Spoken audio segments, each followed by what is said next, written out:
ही मेरा संसार। अपना संसार सलामत रखना चाहती है तो दहेज तो तुझे लाना ही होगा। अब तू कहाँ से लाती है और कैसे लाती है ये तू जान या तेरा बाप।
क्या हुआ माँ? अब बताने के लिए रह ही क्या गया। समाज में मुंह दिखाने के लायक नहीं छोड़ा। किस समाज की बात कर रही हूँ माँ? वही समाज जो हमारी बहनों और बेटियों को जलता देखता रहता है, वही समाज जो हमारी बहनों को फांसी के फंदे पर लटकने के लिए मजबूर कर देता है, और फिर वही समाज खड़े खड़े तमाशा देखता रहता है। आखिर कब तक इस झूठे समाज की लाज के लिए अपनी बहनों को दहेज रूपी जहर खिलाते रहेंगे माँ? कब तक जलाते रहेंगे अपनी बहनों को माँ?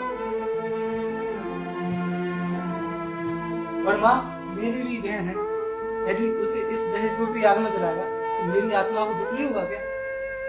हाँ बेटा, दुख तो होगा बहुत। जो समाज ताने मार रहा है इसे कैसे समझाया जाए। सुनिए माँ, संत रामपाल जी महाराज कहते हैं कि दहेज लेने से हमारे आपसी संस्कार बनते हैं, जिससे हमें भैंसे बैल गधे बनकर लेन देन पूरा करना पड़ेगा माँ।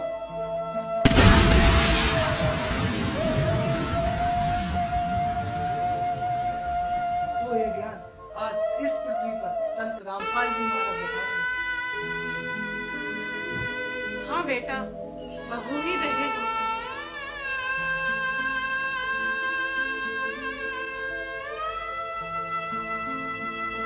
वो लड़का जवान होता जाता है, लड़की जवान होती जाती है, पिता और माता के छाती पर बोझ बनता चला जाता है, क्योंकि हमने ये दहेज ले और दे के हमने अपने ऊपर वजन धर लिया। अब ये वजन समाप्त करेंगे।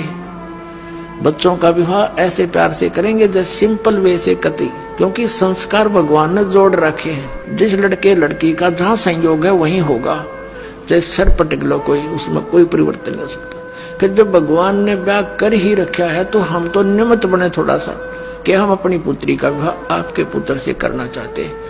खाना खिलाओ थोड़ा सिंपल सा और बच्ची को पढ़ाई कर दो, ड्रामा बाजी फलान दकड़। और जब भगवान ने उसकी किस्मत में लिख दिया और फिर इधर से नाम प्राप्त हो गया तो भगवान नई किस्मत लिखेगा अपनी बेटी की। एक दहेज से कितने दिन सुखी हो सकता है और कितने दिन अपने पुत्री को आप सुखी कर सकते हो? वो लेने वाला कितने दिन उससे अपना निर्वाह कर सकता है?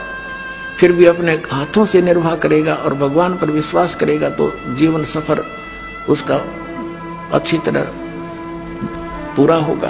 तो हम पहले से ही मालिक से डर कर चलेंगे। अगर हम किसी का धन लेते हैं तो हमारे ऊपर कर्जा बन गया, दान लेते हैं, दहेज लेते हैं, और फिर यही लेन देन के चक्कर में फिर हम उनके पशु बनकर आएंगे। आज हम दामाद बनकर ले रहे हैं, अगले जन्म में पशु बैल बनकर देंगे, गधे बनकर देंगे उनके। बता क्यों शर्म दर्द करे? तो बिना ज्ञान के कहते जैसे करका जहर का रंग होरी हो, कहो कौन तिस खावे राम रंग होरी हो। जब आपको ज्ञान होगा कि तो विष है, इस विष को कैसे खाएं? अब विष पड़ा हो कहीं पर, एक कण भी पड़ा हो और आपको पता है ये विष है, आप लगा के दिखाना, जीभ के फेंक देगे नू और हाथ भी धो खाओगे और इसी जगह डालोगे कहीं और का हाथ ना लग जाए और भी ना मर जाए। तो ये विष खा रहे हैं हम और यही भटक रहे हैं, मर रहे हैं, गधे कुत्ते बनकर सड़ रहे हैं, एक दूसरे के फिर लठ खा रहे हैं। कोई गधा बनकर खा रहा है, कोई बैल बनकर खा रहा है, कोई खच्चर बनकर लठ खा रहा है। तो ये ऐसा जुल्म, हमें ज्ञान नहीं मिला, हमें भगवान नहीं मिला, इस कारण से हम यहाँ इस काल के डकली चोचलों में उलझ के अपना जीवन नष्ट कर जाते थे। संत रामपाल जी महाराज की जय। भारत में हर वर्ष हजारों लड़कियों को दहेज उत्पीड़न के कारण जान गंवानी पड़ती है, लेकिन दहेज मुक्त भारत के सपने को साकार कर रहे संत रामपाल जी महाराज ने लाखों बेटियों का दहेज रहित विवाह करा के समाज सुधार की अनोखी मिसाल पेश की है।